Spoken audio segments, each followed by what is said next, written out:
Tozali balobeli ya feu Sango eza réel, tozali na respect Kinshasa, Goma, Mbandaka Soki yoka batu bazali koloba Tozali wana Ba information ya mboka Eza lokola nzete Lobeli ya feu Faya nation ezawa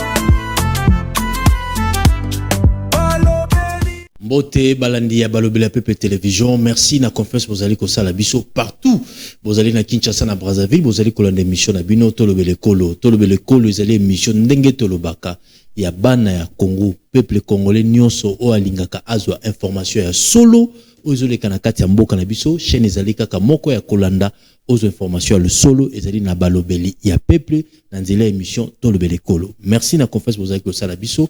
Mbote mingi na bandeko bazali awa na Kinshasa na Siambule beteli biso le 24 communes pe bandeko bazali libanda to benga ngo 26 provinces ya RDC to bosanité bandeko to benga ba diaspora. Donc vous na Congo Brazzaville vous allez diaspora, vous na Canada, na France, na Belgique vous allez diaspora, même awa na Burundi na Bujumbura vous allez diaspora to pesi mbote. Et puis na ndeko nyonso azubiso kaka mbala liboso atala ndeko Bron Samba a représenté mission to zena balobela peuple soko ngo bandotela biso chaque jour kendeka ko cliquer na balobela peuple ozui au kotiwana soit ok na Facebook na biso o cliquer pe bozo olanda wa émission ok pe na lombango na TikTok na biso pokataka ba parti okabolaka. Allez to robeta lisolo ya soi-disant otozolobela ndeto lambaki ndeko Timothée Lenoir na plateau na biso o alobela ki mambo ya pédophilie et pas ndeko Willy Bakonga to sala ba analyse par rapport à ba propos nae to lobela yango to lobela dossier Fekofa to lobela dossier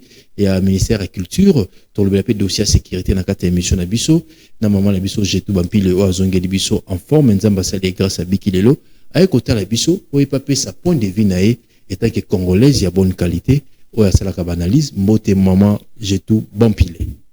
Bonjour Nabalandi nyonso ya balobeli peuple mbote na bino mbote na ndeko Bron oya ndimi susu ko ya mbangai na esa bino sina zongi parce que tom la esa ki vraiment que natala quitté bino mwana boyoki actualité eza ko obligé ngande mo ngande na za boye quand quelque chose est bien fait au lobaka ba en bani to nazala na ngote ngaso likambo eza bien ataso za munguna so ça elo no bien so eza bien donc bino mo boki actualité eza ko obligé biso ko lobela parce que toza ba lobeli so to yoki likam na domaine nyonso eza ka politique te ko mangamso to ko aborder eza ka politique te peut-être na cadre politique ko za sujet moko donc merci na bino nyonso ndenge na senga na bino bo continuer ko s'abonner.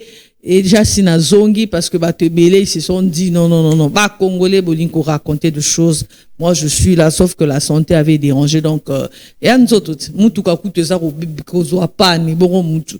Donc maintenant là je suis en forme de comprendre yambinga to kusura masolo ebele na o ngana memeli bino pona ba réponse ya ba thématique nyonso ya pesi na mokwalelo. En tout cas bon continuer ko s'abonner bande kwa Goma Bukavu on est ensemble bande ko o bazape na ba pays d'Afrique bon continuer ko s'abonner donc na bandi que tozo continuer ka bitumbango nyonso pona intérêt ya mboka. Merci ndeko nyonso pona intérêt ya mboka bozale belé bo partager vidéo na mambo solo la awa bo benga biso bo komela biso na ba commentaire plus 243 89 52 66 986 pour l'anda biso penda na bokebi parce que mission le les mission moko pédagogique et scientifique na mama jetu bampile mama jetu actualité lobby na plateau na biso awa DG Mitterrand ya mbaki mwana mboka les noirs Timothée Lenoir oyo alobaki makambo esali batu pasi batu bele ba ko lela batu bele ba ko ba témoignage comme on a ancien ministre EPST mwana mboka Willy Bakonga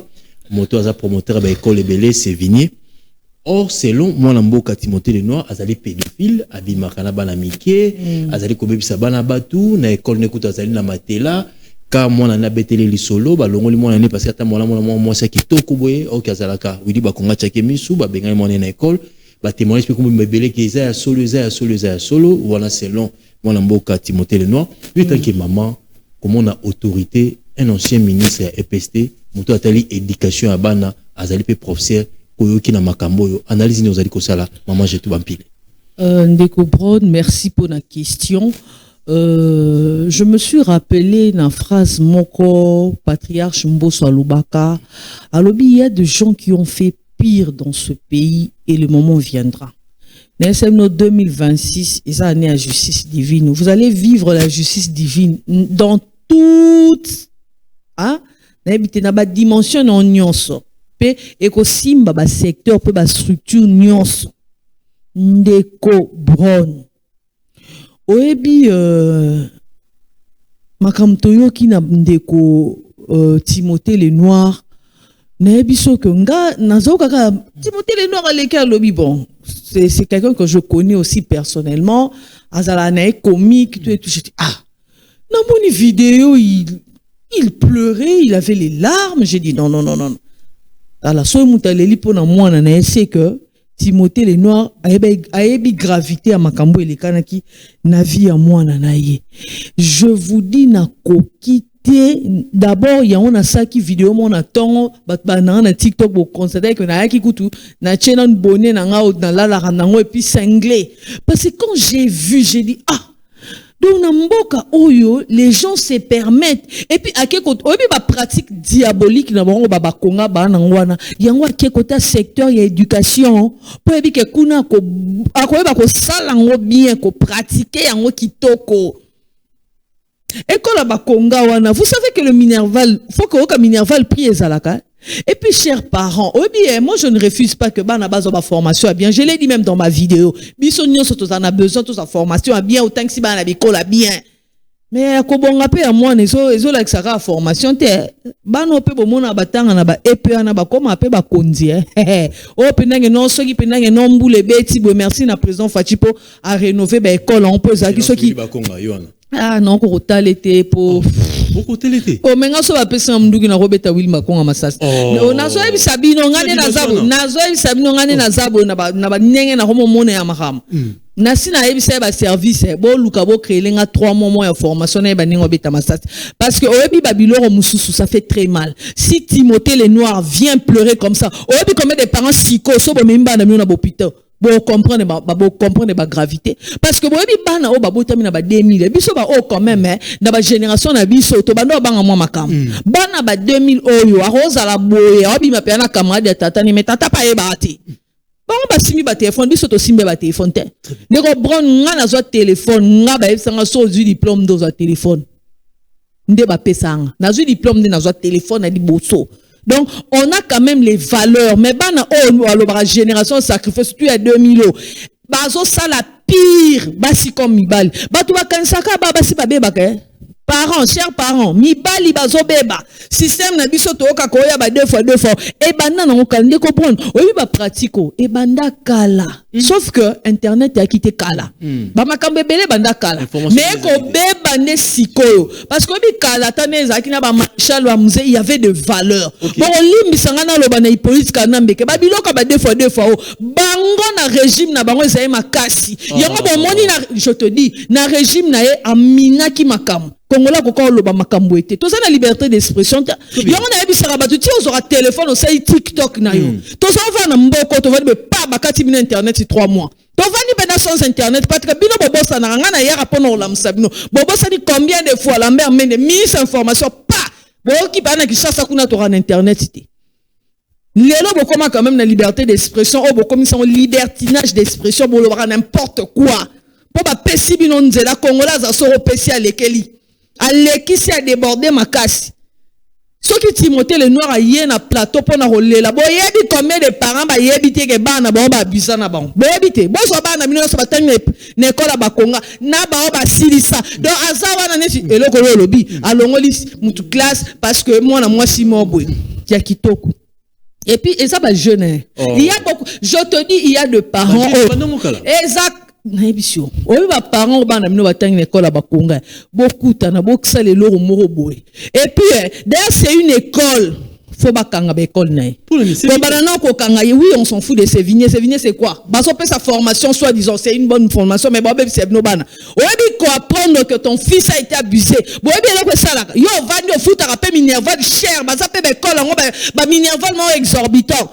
Tanga bano batangi pe na ba EP wana bazo tanga na bekolo président Félix azo rénover ka wana o batike la biso bekolo mabe awa banana bazo komaka bato bazo rapeka ba formation kaka madame bomoni ba école ba madame elombe ba ndotangisa kaka ba banana nde bomona lobi ba komi bato minene boke obebisa ba 2000 ba 2000 3000 dollars kuna pendant qu'on abuse avec vos enfants. Donc c'est lui-même a créé là quand même bah élève bah problème. Je te dis quand j'ai fait la vidéo, j'ai eu des gens mais il y a bien ça sauce na nickel nana bah message et la moussi bah parents oui mais il si bon mais seule preuve ça aller en justice il faut bakanga bakanga école voilà il faut pas se fier que ça œuvre sociale pendant que bakonga est en train de détruire la vie de vos enfants. Oh ça bondoki et ça pour soto. Comment un père tu peux faire ça? Mais comment ça je vous dis, excusez-moi le terme. En tout cas, sur ma pratique, Wana, c'est un sorcier. Il mérite de faire la prison.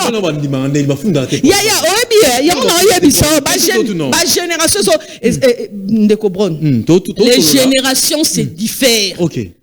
Bana o ba koli ba ina ba internet ba moni ba blog chose que biso to saki nonté biso na surtout to ebi que année 2000 biso ba o to ba diplôme sous Joseph Kabila mais si ko to zalaki quand même na moi ba valeur moko ezaki moi avant mais ce sont pas ces enfants tala bana 2000 o bana na ba ebi makambo sexe makasi koleka ba mikolo o mususu bangonde bazana facilité ba makam obi bazaba na moko boye bana patience te bana ba patience te toyebi ke na ba génération musu ba vieux ezaki mais ya bango eleki bana o eleki oko s'attendre te oyebi ka ke osomela mon na téléphone bien parce que ça papa moko boye oza boss aussi marambon bana nga fo baza na wifi voisa mais les enfants sont détruits.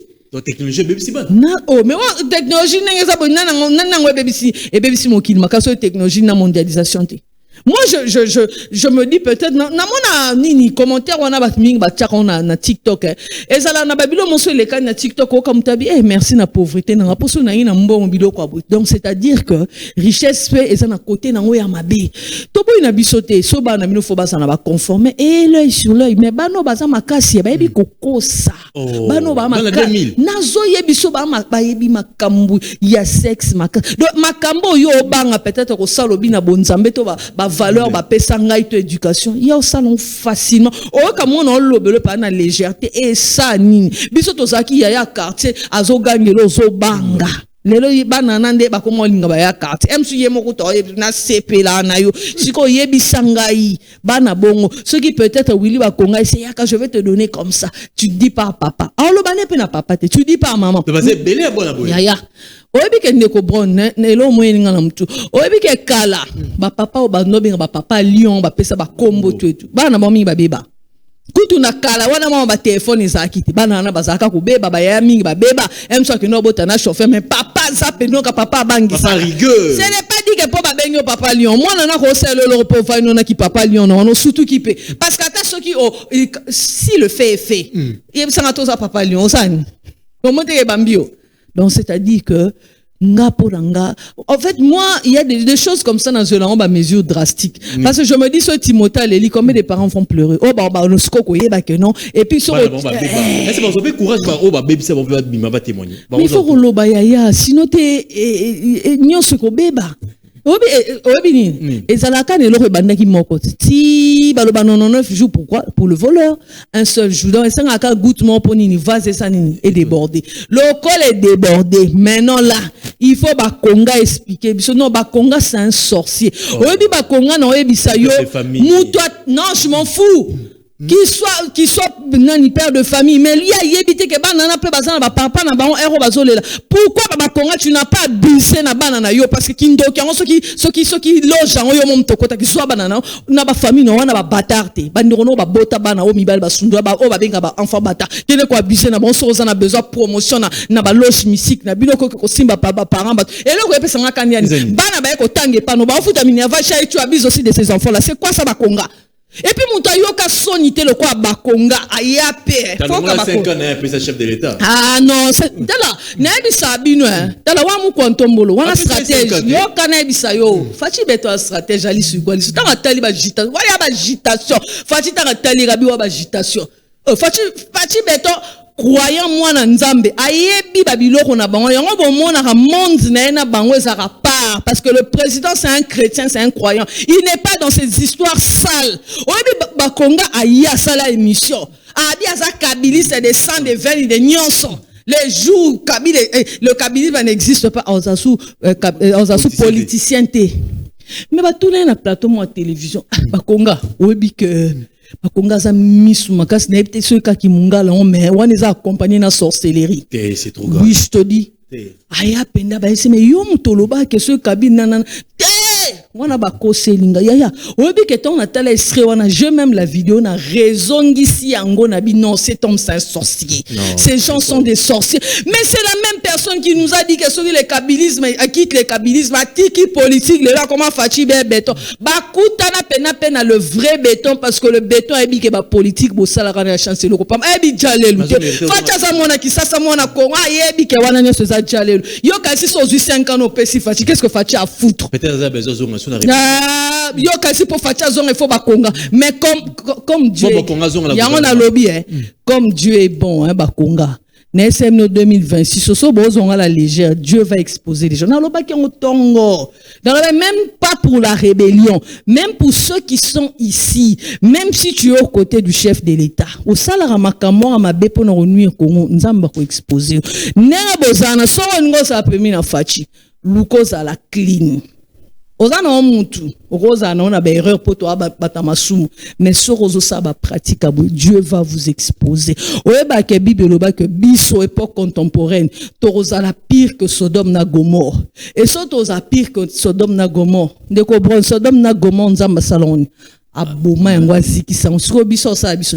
Très bien. Non, pas un coup de cateau parce que vous voyez que n'est de temps en géographie 3/4 et ça ramai nzamba rocha be pouf abeti biso susu mai to zindi yo kana na sisa no likamba ba konga parce que na kokia na ebisio ne ko bon ngaso bache ba konga na ko bete masasi je te dis mais tu sais combien de enfants oui bien un enfant va abuser sans consentement tu sais comment ça fait dans des pays sérieux il faut banana batinda bon pas psychologue ba psychiatre peut-être ba baby mitou oui que moi na comportement il y a des enfants qui parlent il y a ceux qui ne parlent pas oui na vie mutu na mutaza nenga sa na réaction mutu musaza choso mutu musaza keba na mutu peut-être alobate peut-être ba konga abuser na mwana papa kufa Msou batangisa ke pa banoko be ba papa leki lobalika mwana ndenge nini ndeko bron il faut pas seulement voir des parents directs si qu'on soit peut-être ba boko la ke oui batangisa ke neko avant na ke pas oncle na yeto pas tante toni ba sala eloko wana imagine oyebi ke na ba famille mususu po ba tona ba famille africaine to sora ba famille africaine eloko bon ebimi enso noko mora ba aboko la ke to mama leki moyo ba lobani yende lokwa zaka na mbongo aboko la mwana ndeko na so akufa ye mtake ko livrer mwana il y a des choses bi ba konga zo ba teka o créer na ba famille to za na ba famille africaine ba mitia mabesa kana même si c'est pas le cas o ko va na bobi ya mwana ndeko na akufa na vandisa comme na mwambo na tangise na bekola bien siko ba abuse na mwana na déjà ozala na ba propos mon côté mutu moko en fait ce n'est exactement comme c'est pas tout le monde dans la famille de bozailo ba morte bo comprendre ba konga mutu musolo emsu ba mbongo nyana ya mwa ke no côté na école ba konga po ba bebisa mona ndi ona biso nanani nana peut-être yo sali on a bonne fois que na sunga au moins ba biloko yo biloko peut-être zolongo la batuma wana motema mutazo ko kasuko sali sa batu te azo banga bola mulobi et akobalukele mabe c'est ça que ba konga a créé il n'a pas seulement créé même dans les familles ba famille Panzana. J'ai tout bantilé. Zaba victime babima. To comment na réseaux sociaux. Ba konga mata miniature pas bata barando bat basaka bilo na réseaux sociaux ba mate. Zaba ba zo siko sujana mais ba saka pe makasi po bata pe ba saka ba réseaux sociaux na moi ba saka so barando so ni ce sont des gens facilement manipulables. Ba robenga ba ça ça kolobela te. Donc tout ça mais ba y ba gravité alikamwana te que même dans vos familles boko za na bana msusu boyebi na bino te c'est no bino sala no rando na n'importe quoi. Po ba peut-être 500 000 $500 ou $1000 pour défendre Bakonga ozana mona ndirono peut-être on a abusé nae bana mibali bat bazo kansaka ke non basine babebaka même mibali ndeko bon déjà mais c'est wana za mona mobali mibali babebaka comment est-ce que toi tu peux faire ça un homme yo mobali ta bengana kindi mona ya Timothée le nom na école parce que atambo wana mona moka mwasa kitoko yango na lobby babi qu'est-ce que mona Timothée estomac yango na lobby Willy Bakonga ko bengana mwana obi ba parents ebele ba victime makambo wana Bah élève et belé bah victime. C'est pas le seul enfant il a Timothée Lenoir. Vous comprenez? Ba parents belé na dikambo au monde ba parents belé ba opima. Ce que oui ba konga obenga na bana point pour ba on so baza ba mineur baza bana. Ce que yebisanga pourquoi ko conseiller parce que et puis bana pe na ba adolescence ba rosa ba konga ba 5e 4e 5e 6e des humanités baza na mo ba bébé na mo copinage pourquoi ka ko bengana ozomona yaza ko kosaka batu ke azo sala musala.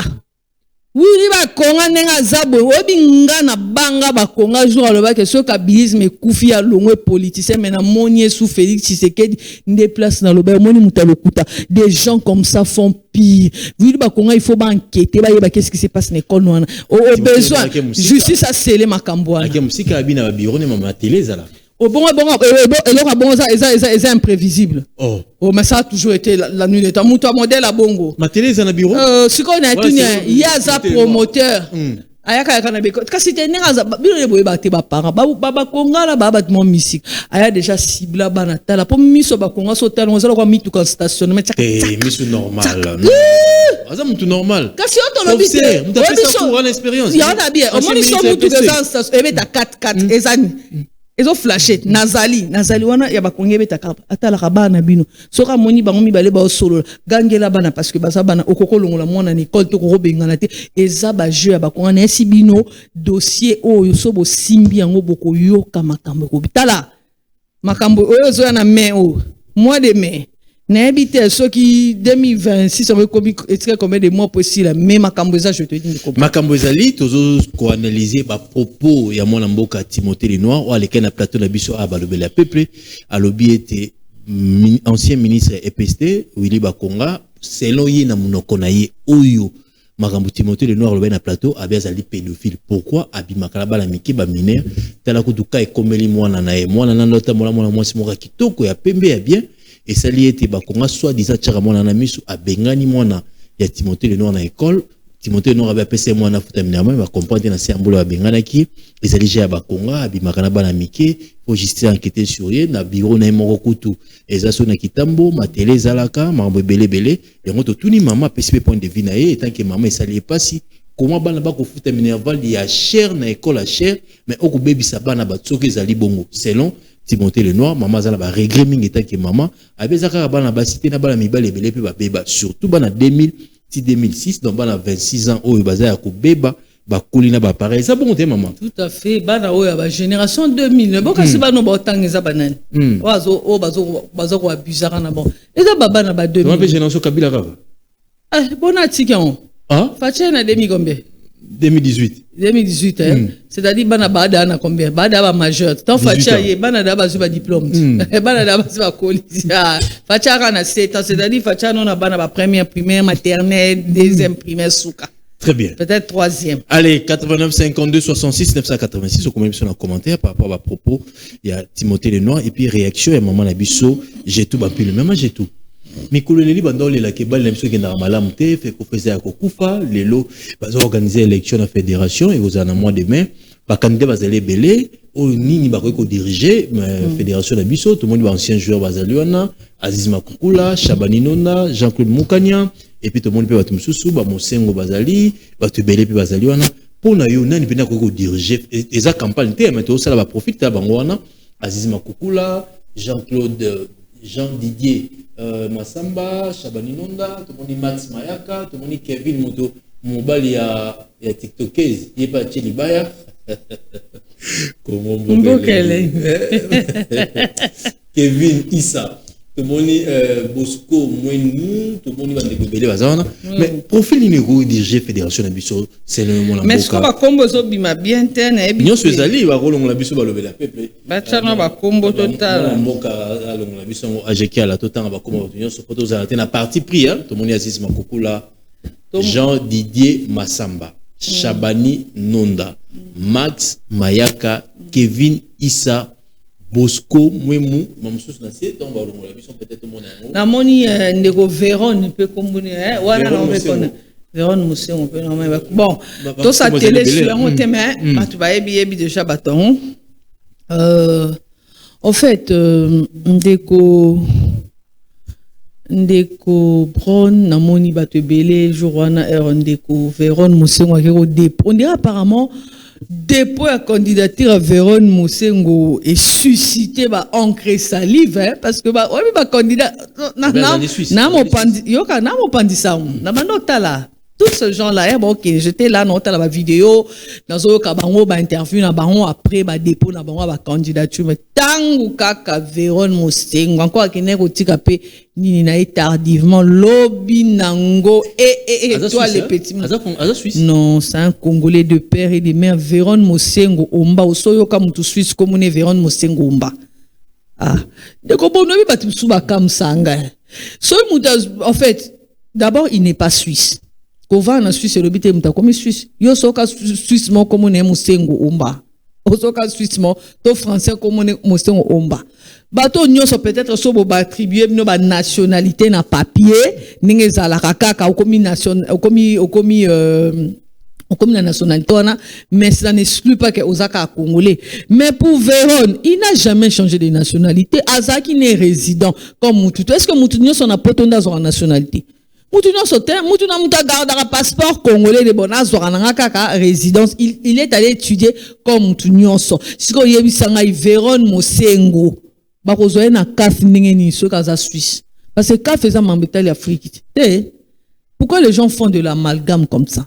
Motema mabe, bo ça la campagne ya mabe, mais boye bo ça la motezo là que ça pena que non, vous ne maîtrisez même pas. Vous n'avez même pas eu le temps d'investiguer sur la personne et sur la place publique. Obi ne comprendre mabe zani. Tellement Congola goba na nyonso baba. Hato waka kana toi les ala bat boyamba. Comme hier, je suis tombé sur une vidéo vite fait dans le Bélan, une dame na makambo etala qui artiste rib. Comment baso za muyibi ba opesi avocat de comprendre bi que non qui passe.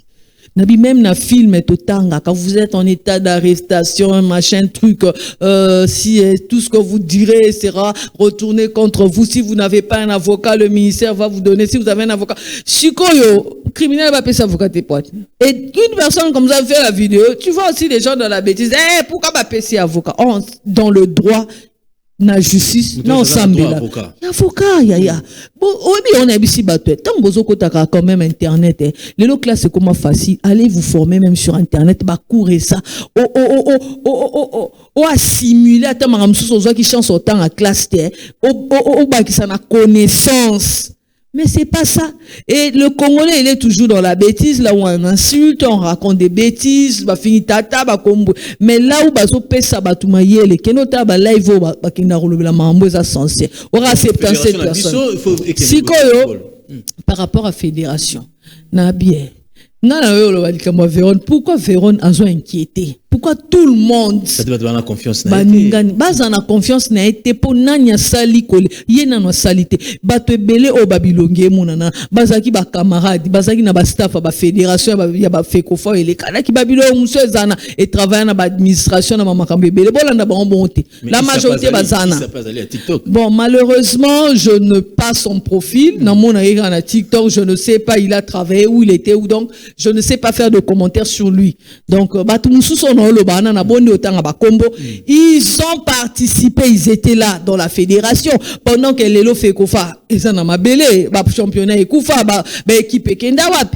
La FIFA a même octroyé mbongo à makasi kota courant en pauvre kuna boki otabilo batika bozo s'attaquer na Véron pourquoi et puis le Musu c'est pas dit que non il faut qu'un mutasa footballeur à diriger fédération non qui vous dit ça profil à dire par rapport à quoi kasi bozaka na Musu so ana zaki ko diriger Fekofa azaki basketteur non mais la fédération c'est pas par rapport seulement au football fédération de football il y a un lobby ezaka par rapport na yangote mais il est dirigé parce que azala qui pe na sport non tant membre fédération na ça peut quand même na sport non azai ko abeta ki soit disant na Léopard Ninka ya Congo malgré zaki discipline sous il y a un lobby si mais il y a un lobby qui te dit que il faut pour nous diriger il faut un joueur. Et ça m'embête l'administration. Mais moi profite jouer parce que jouer basé dans mon expérience. Expérience à nini, il y a terrain ou bien administration. Qui t'a dit ça? Yoza obeta mdembo kuna, oza na expérience au keno dirige kuna, na administration m'a ramené en so ya toé banité toi peine ba joueur je ne me moque pas peut-être cursus en PA. Il y a kela c'est am kena organo ça la organo dirige fédération mnene beto so la PPMBeko. On ne refuse pas, il y a des joueurs. Moi, je n'ai pas dit ça. Parce que j'ai vu beaucoup de gens s'attaquer à Véron, on a bimi, il y a un ébissio. Nalandarat. Tant que Véron a déposé candidature, encre salive et bimi. Journaleux, bimi. Koma. Live à la con. Analyse à la merde. Post est inutile. Sur Facebook. Nathalie Kanabio. Crainte Nabino et Zawap. Parce que tous ces gens-là, moi, je ne viens pas parler d'Abawana. Mais tout ça, candidature à Baboya Kobete, la même Congo, après, Aboya Nebete, à des Sakena. Bamsoupe bakenda na banzaka ba fédération mtezong sa ba yaka ka petit na biso to peso passeport congolais ozong mais bakenda na bango. Mais ça n'a pas, moi je ne trouve même pas une polémique par rapport à ça. Ce n'est pas dit seulement qu'il faut qu'à Muto aza joueur ne bana ko diriger. Ah bamsoupe ba boya bete ya Congo bamsoupe ba bete ya ba Congo mais après ebeli na epe Monica bo siko lelo oyi batebele ba ya poani. Obi président Fachi aza le roi miel. Tout le monde va sentir qu'avec Fachi Béton, marambo mozo sens, marambo mozo direction. Yo bomouni beto sopanye belete. Omoni. On a laissé, nous sommes dans la démocratie, on a tout à postuler, déposer une candidature. Moi, je fais pas de commentaires là-dessus. Mais pourquoi vous vous attaquez toujours à Véron? Namoni yende boche cible. À Salibino nini. Boketi kolobo aza Suisse. Koka Suisse comme mo sengo omba. Nabi non na yoka Suisse comme mo sengo omba. Te nabi ba koma ba Suisse so nabi sibina bokamo. Mais mo sengo omba so na bisasa okutango. Mwana yolo abeti bale awat. Bomoni na yolo azala même kokende na alina foreman bayaka place to benga le Pullman non tel intercontinental ne bazo bengaka ye Véron azoke koyembela ba ali bomai bazo kabele bazo pese ba bomolo ko la mwana siko muta bonga wuteli Suisse ya likamini bozana bino kutu bondima ko ba nationalité boteka passeport congolais mais pendant que Véron tiro atambola la passeport congolais cause a résident ça cause a changer nationalité te botika ba malga mwana botika ba désordre des zangatina aza profil o esengeli a diriger fédération bozo banga nini pobino kutu batu mususu na monana obie batu mususu na batu bazaka kuna na ngomba kuna okende kota campus wana ba dispatcher au moins ba candidat mususu ya système petit yo peto chelo mwa po yo ke ucha place ko simba to donc système yoka système na baoka non toto biso peto chamwa trois candidats na biso emsu moko roleka na moko na roleka e ko sala bo a biso to ko récupérer po bazong sa ba magui na bango kala bazaka na ya ba détournement ya ko boma fédération ko boma ba équipe lelo ba vita na imaneza rasu na ba championnat botika Véron asa na candidat a lobby na le côté mais présence ne agitation et bozwa kimia aza congolais de père et de mère Véron Mosengo Omba Congolais de père et de mère, moi na yoro, moi na kisasa, ayebi dendo, ayebi kwanga, ayebi fumbwa, ayebi makamyoso, Suisse, ya kombo Mosengo, Omba azakati. Merci Tozana, maman, j'ai tout bapilé, azope sa point de vue, selon ye, so gabina na kogu dirige fekofa, on a apesi kombo lobiwana, c'est très important, apesi ba profil na ye, azope sa bakambu, mais tozo zela la mois demain, nani oko dirige fédération na biso. Mais est-ce que le lot, j'ai tout bapilé, tout le monde chité déjà basalinga 5 ans.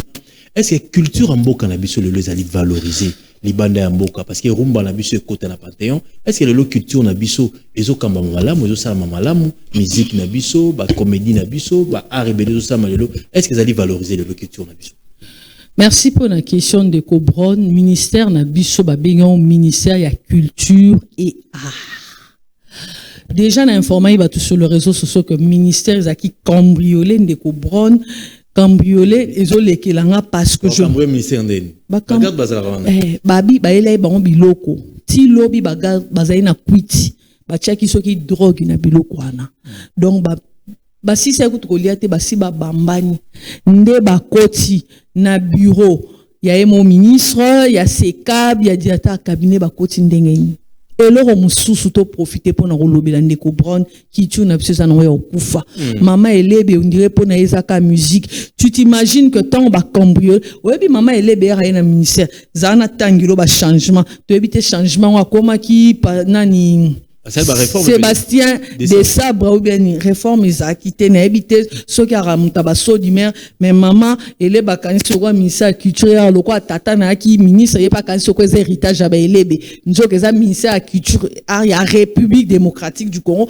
qui to ya vanduana batu baleka bazali ye pas ko leka batu musu ba kovana mais batu ba bisinga pena avant na tangi loko babi maman les tempas du chef yebisa mokondi na ministère ya culture et art et loko samite balingi suko mona maman Yolande Elebe azon quoi mais si une compétence dans les cam yo kana ebiso maman Elebe a changé 3 conseillers financiers, 2 conseillers culturels, 2 SECAB, 2 directeurs cabinet parce que na habité yo montant mon exercice culture na art na biso moni eloko nini maman Elebe va le zata na niveau art po bon na culture art po da bino culture zaka nde kokobina kamabina culture ça na makam non pe mususu ebele yo ka mususu balobi na nga kuna babi basaki na 6 conflits erayaki ezaki 2G à IMNC aujourd'hui 2G na DGA bazo kana te ka kuna ta de bozo mona beza ba ministère mstoko vana pa bomoni moto peli boki batu babundi tolo ba ngopo mon konza mboka ayoka na kitira kuna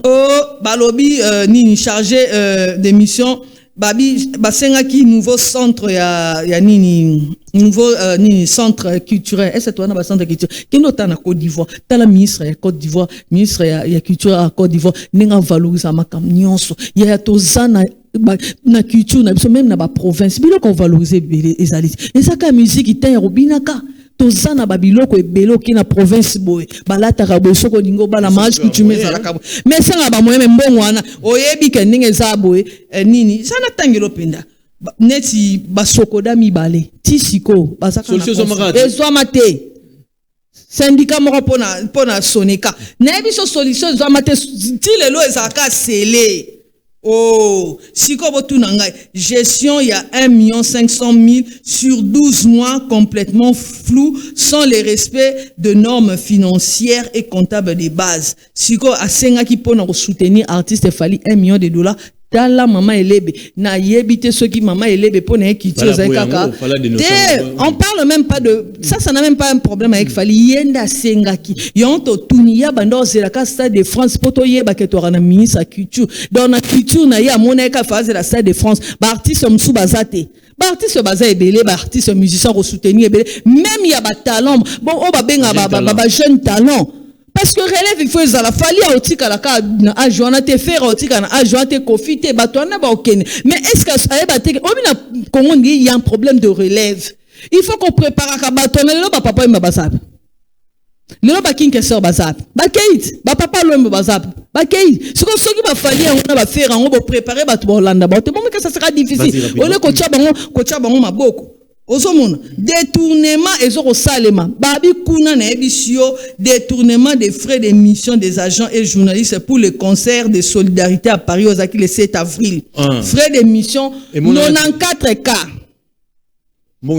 so na ebisio ti lelo ba agent kuna ba futamite ata 1 franc ba zute na ebisio tala siko batu bakanisa o vana na ndako yozo kansera mbongo eza na ministère ya finance toni kuna pe bazora mbongo ba frais d'émission tala 94 cas eke batu ti lelo ba futamate mama Elebe kuna tozo ko comprendre te siko na lobi ba cambriolé kuna ba yibi mbongo siko bon c'est ce qu'on merci on est plus na koma ba chaka mbongo na ba bureau mama Elebe tozaka na banque mbongo na ba yibi ya ebele ya biloko bon nous sommes déjà combien à peu près moi les gros ata ba $1 million peut-être oui ouais est-ce que tu as mon ba yibi pena mbongo ya ebele na ministère ba yibi mbongo et puis batu ba yebi eloko na tiele kana keza batu ya chaîne de dépenses ne parce que batu obi pombongo bongo ba yiba esa batu akati oui soit batu ba sali ral bol ba bité to bete loko pour ba retrouver même ba poudre mort besoin disons ba ba keza ki poison nde ba tika na bureau ministre ya SECAB ya directeur cabinet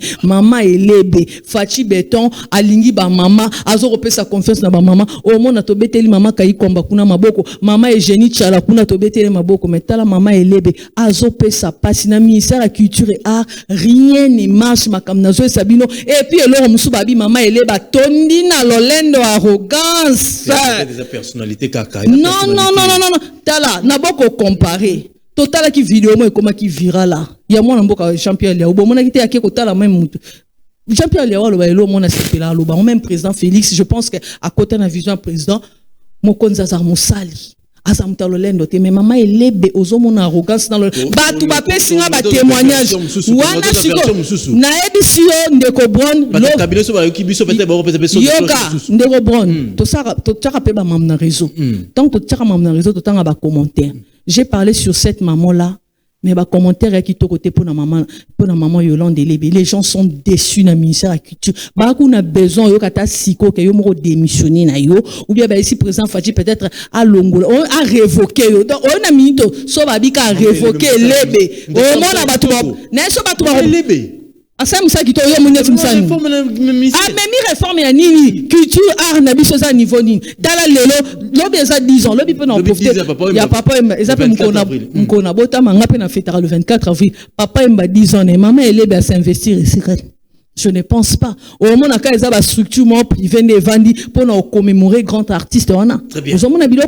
Allez, merci. Tout son de cloche, ministère de la Culture et des Arts, c'est très important par rapport à Cambrelage. Ni dépendait les cas qui biso tout ça le bélier. Peuple, ceux qui bolzali na droit de réponse pour que expliquer biso ni les cas kuna Cambrelage ni les cas ndengeni mbongo ni mbayi banani bakota ki bagarde na balala ki ndengeni tonga toyeba ministère wana ndengeni zali fonctionner parce que zali mosala oyo ba pesi pour na peuple biso tali balobela mama to kumi vraiment na suka émission na biso moko lelo to sepela ki koyamba yo boni mission to mandat mission après mandat au banda ah en tout cas mission na nous après mandat pour nous sepela ndé mikolo yo otuninga likambu ya bato ba marcha ki kuna tende echebeli bango eloko muso esekisi ngezake ndeko bon yoka miko ba occupé Paris le 25 total ba mona ne ba congolais ba semsa obi eloko ba koisel ba kuna babi muno sato bimaki ba ozongse Rwanda siko obi ni vérité zani ba boka ngunda na kombo ya desika se ba kitanjili total ba encore Donald Trump siko obi eloko sexy ngani ndi ba peuple congolais rebond depuis au Botama à part que non ba pays wana ba relation diplomatique mais yo so mona ba pimeli chef d'état mon visa quelqu'un va pimeler ah kasi on a depuis au Botama na ebisibile la diplomatie à facho yo ba ba za ko dénigrer ba liboso depuis na Botama ba pimela chef de l'état ya mboka moko visa 2026 à justice divine na profiter na pesa ba mbote mbala moko en tout cas na pesa mbote na DG Raymond Bwana Mutingo magé micro na zo ka été mbote mingi na grand frère na ngai papi Chima papi Tshisekedi en tout cas na pesa mbote papi Tshisekedi mutu moko très bien très discret na pesa mbote na Naya Madova, je crois qu'elle est éprouvée le temps bakunda pour Mikolo pendant de rebond en 2026 on est baliwo eza moi mingi na mais en tout cas nzamba réconforter à Madova na famille momba depuis Bundes kuna place Bozali en tout cas pena pe simbote na jugement mampinda na pe simbote na batunyo surtout bazo soutenir nga lobes anniversaire na ngai ba o balinga ngai moi souhait moi appel moi cadeau bande quoi Paris merci na zoki message leader a eu ngai en tout cas j'ai tout papier bande quoi Paris j'ai toi ganga oui eza bongo boyebi so tolo be la Congo tozaka na tension po mambele kana mboko so biolo balokwa séminariste et yo kanate o bomona na mataka mais na vie normale bo je ne suis pas comme ça ko tu beaucoup ta na bata pa bo oh eza yeto yete mais na ngonga mais je suis une personne oh po na mboka yo pena to chaka mandoki to chepe na masasi po na obeta po to accompagner président de la République ngai eza na mutu mo benga bi je tu ça era sentiment nga na ese bino soza aux côtés de Fachi même si tu es son collaborateur so sali mabe no yela yo o sali malamu na betelo maboko po na vie il faut que ça la bon en tout cas merci na batnyo surtout bo continuer ko s'abonner na zongeli bino na bike bo sepeli merci ba sepeli makasi lobi anniversaire je tout bampile boko ko bengi na numéro ne soit plus de 143 89 52 66 986 plus de 143 89 52 66 986 alinga opesa numéro na été pour ba dérangement za mingi au bengi biso bokomi na commentaire le anniversaire nae merci na bandeko bazolanda biso Jimmy Longango azali komela la bio apps cacao merci na maître Wera Mukuna na Londres to peshi ombote papi Okito de boss maçon to peshi ombote papi Okito de boss maçon zolanda biso merci na Castro Mbimbi azali na Canada na Montréal beau frère Castro Mbimbi to peshi ombote merci na Socrate Christian Kadima na Ohio na États-Unis Socrate Christian Kadima na Ohio na États-Unis et puis to bo sanité Carlos Kabea Kauto na Caroline du Nord azotala biso na États-Unis bozali belé Kijo Kimoni na Paris Défense topession beauté Bobo Bouto na mwesne lidilitanda na Belgique olanda mission na famille Mobimba et Somaya Kanambanda kan notable azotala biso Trésor Samba zolanda biso Caleb Otamba Samba pazolanda biso Jean-Jacques Mande avocat le plus compétent na Texas Dallas ozolanda biso l'américain inconnu na Congo mais c'est John l'américain inconnu mais c'est John Topession Beauté l'américain inconnu mutumoko bien so kutene au sepeli mais c'est John l'américain inconnu Topession Beauté tobosanité apôtre Jimmy Zela église Golgotha na France et puis Frédéric Kabulo la Pession Beauté puis Chalera Kemba vous allez belé bolandi biso na émission lelo mokola lelo autopesi bino beauté na maman la biso missionnaire maman Déborah Mbombo allez olobi ete wili bakonga il faut balandela il faut balandela makasi so pe to moni pe mabele ki to kangino école wana po to récupérer bana mususu yana ninga mabete be école bien zebele fédération bi mosengo bazali Congo Véron Mosengo congolais des pères et des mères ayebi kolia kwanga na dendo mwana yolo kota ba gims donc bo salaire RT ya so boka nguna na kombo Congo de nos terres africaines poussent des trésors du cacao et des graines aux effets surprenants. Récoltés avec soin par de mains passionnées, nos produits sont 100% naturels, sans additifs et riches de toutes les vertus de la nature. Cette recette secrète familiale possède tous les bienfaits du cacao et des graines naturelles. BioHerbs Cacao est un puissant antioxydant qui aide à réguler les taux de sucre dans le sang, à prévenir les risques des diabètes et à favoriser une bonne santé cardiovasculaire. Il contribue également à stabiliser la tension, à soutenir la santé de la prostate, à prévenir l'apparition d'hémorroïdes, à stimuler l'énergie naturelle du corps, à nettoyer vos reins et à baisser votre cholestérol. Disponible dès maintenant sur www.docteursmiracle.net. Disponible en physique dans nos bureaux, à la Courneuve, aux 4 rue Jules Ferry. Vous souhaitez rejoindre l'aventure Biers Cacao?